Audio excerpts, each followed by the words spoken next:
Metro Transit is adding private security at several stations to address growing safety concerns. Tonight, WCCO's David Schumann is giving you an up-close look at what longtime riders say has gotten out of control. A warning, some of what you're about to see may be hard to watch. Smoking is not allowed on board. If my taxpayers are paying money for this stuff, then it should be safe. I wouldn't bring any young kids on here. How would you characterize the state of the light rail right now? We know we're not where we want to be. Metro Transit has a problem. What are you doing? What's happening on their trains is making some people reluctant to buy a ticket. We wanted to ride the light rail ourselves to find out what it's really like. It only took a few hours one afternoon to see a good amount of dangerous activity. We encountered what appeared to be open drug use. Attention, please. Conversations and exchanges that looked like drug deals. Hey! On the platforms, too, more apparent drug use, often hidden behind jackets or blankets. Drug paraphernalia is easy to find on trains and platforms. All right, please on all the doors, please.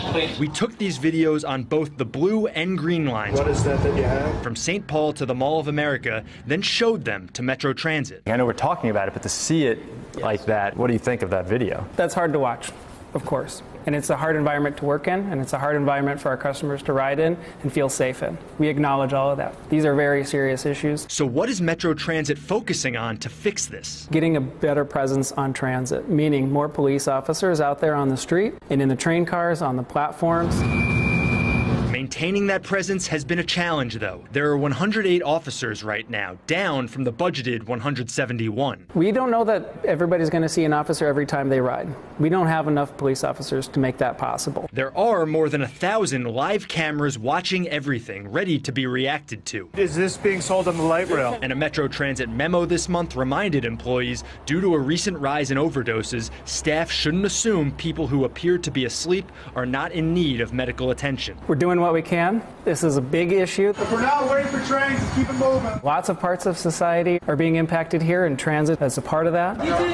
We're going to need a lot of resources and help and partnership to have that answer.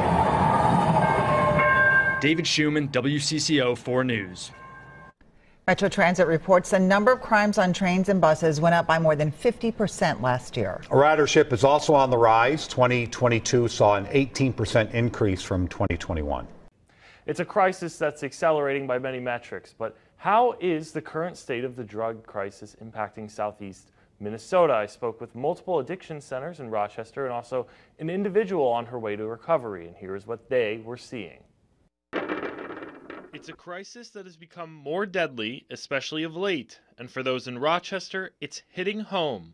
All my friends are dying constantly. Like, I get calls here all the time, like, Kayla, you know, another one of your friends has passed away. But according to Mike Frisch at the Cronin home, the kinds of substances being abused the most have stayed fairly steady. Meth being right there, almost as high as alcohol. They've been just button first place. What is the Rochester branch of the Minnesota Adult and Teen Challenge seen?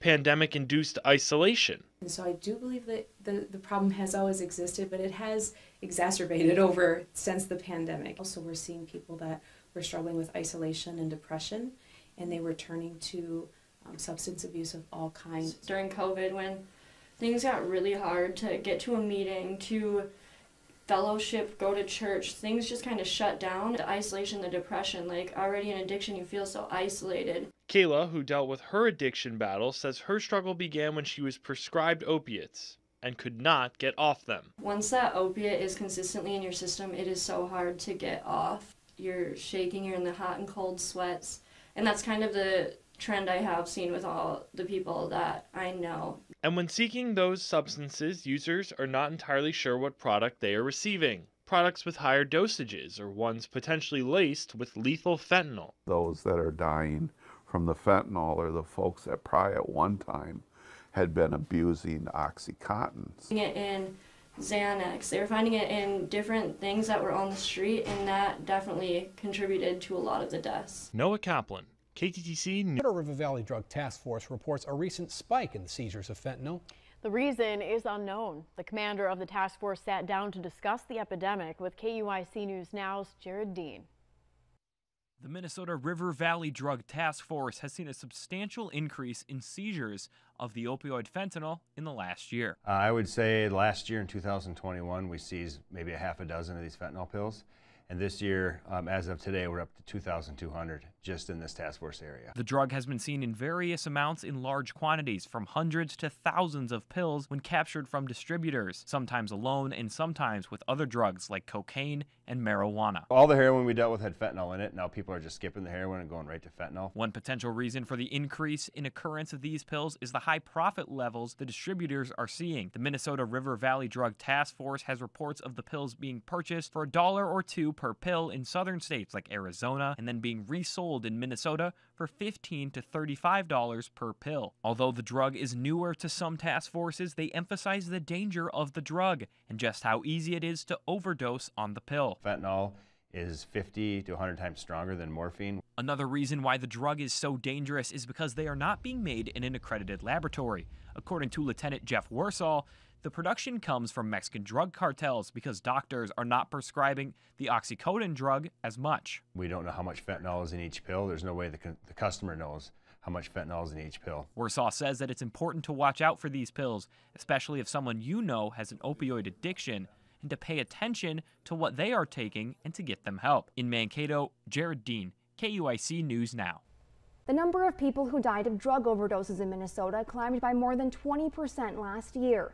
Minnesota Department of Health records show at least 1,286 people died of overdoses in 2021. And most of the deaths were caused by synthetic opioids like fentanyl, which saw a 32% increase in fatal overdoses compared to 2020. About 450 other deaths were caused by methamphetamine overdoses, and 151 deaths were caused by cocaine. Minnesota's numbers mirror increased drug overdose deaths across the country as fentanyl has been mixed with other drugs like cocaine.